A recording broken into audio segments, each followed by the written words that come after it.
Welcoming in William Byron, an exciting couple of days for you, coming off of clinching the NASCAR regular season title. William, first of all, just how are you feeling after this week kind of is unfolding and you get that title?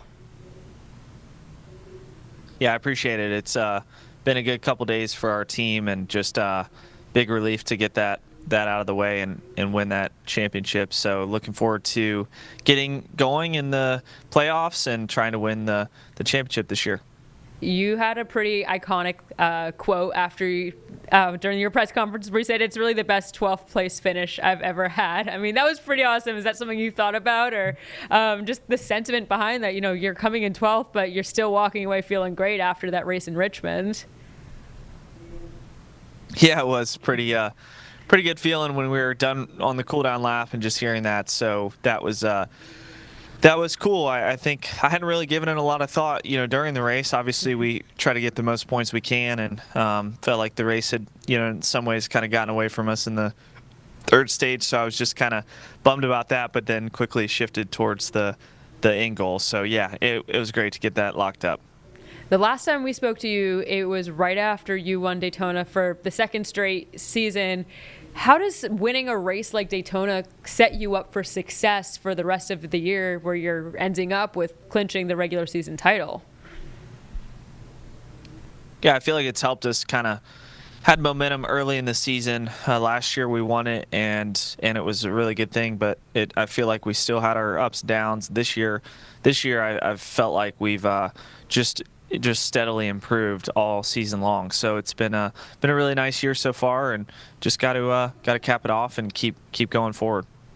Yeah, you talked about ups and downs. You've been a little bit vocal and open about some of the struggles during some of the earlier months of the summer where races weren't exactly going your way. How did you kind of overcome those hurdles during the summer to ending strong? Of course, Iowa was a huge success for your team, and just overcoming that mentally to get to a point where you finished out the regular season the way you did. Yeah, I think we just kind of buckled down in August here, and we've had a few good results in a row, and just have kind of kept that momentum going. So I feel like the season goes in waves for sure. You just got to kind of ride the momentum and try to get back at the right times, and feel like our team is really strong right now. I was watching a clip from the Netflix series about you talking about how you've really leaned into the idea of learning about yourself and your mental health through sports psychology, sports therapists. How did that maybe play a role as well in terms of staying level-headed throughout the season, letting the ups and downs of the NASCAR season kind of take you to where you are while also just staying composed in your own head mentally?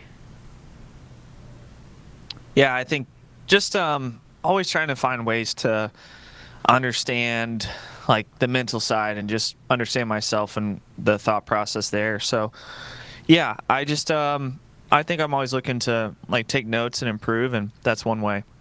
Do you feel like your outlook on this season maybe was different compared to previous ones now that you have new perspective in terms of mental health in terms of sport?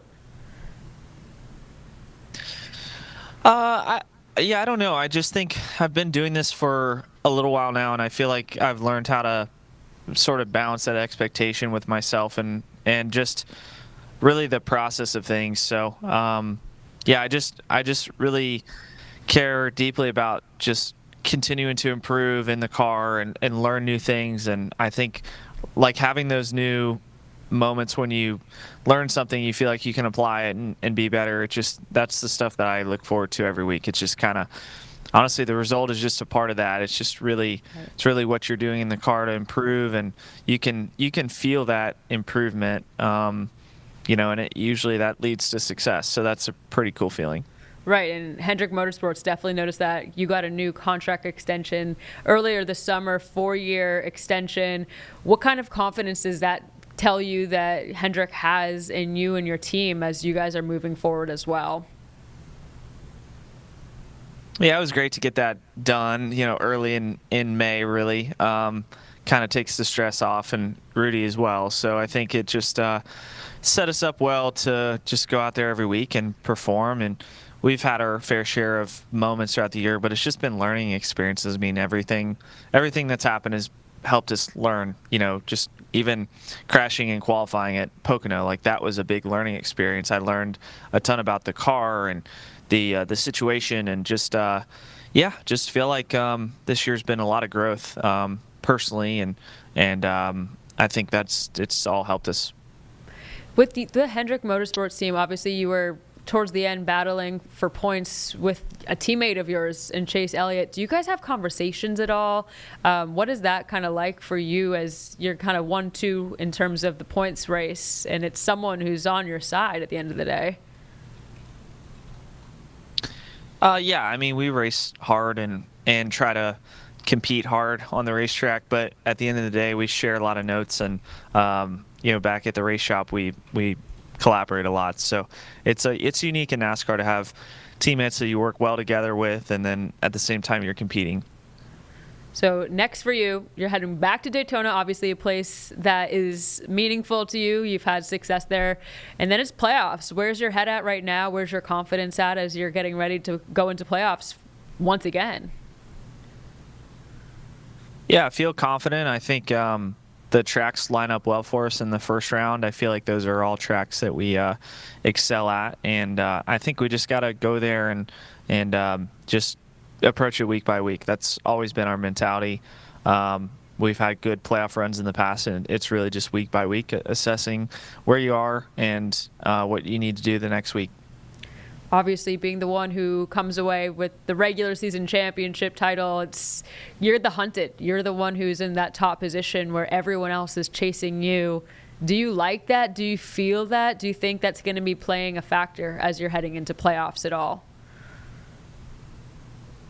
No, I think it's really even across the board. Like, I think that there's a lot of guys that have a good opportunity to compete for the championship, so no one's really jumped out as a favorite this year, and that's going to make it really dynamic in the playoffs. All right, well, we're looking forward to cheering you on here in Charlotte. Obviously, you rep Charlotte wherever you go, and we can't wait to see how far you take it in these playoffs. So thank you so much, William. Yeah, thank you. Appreciate it.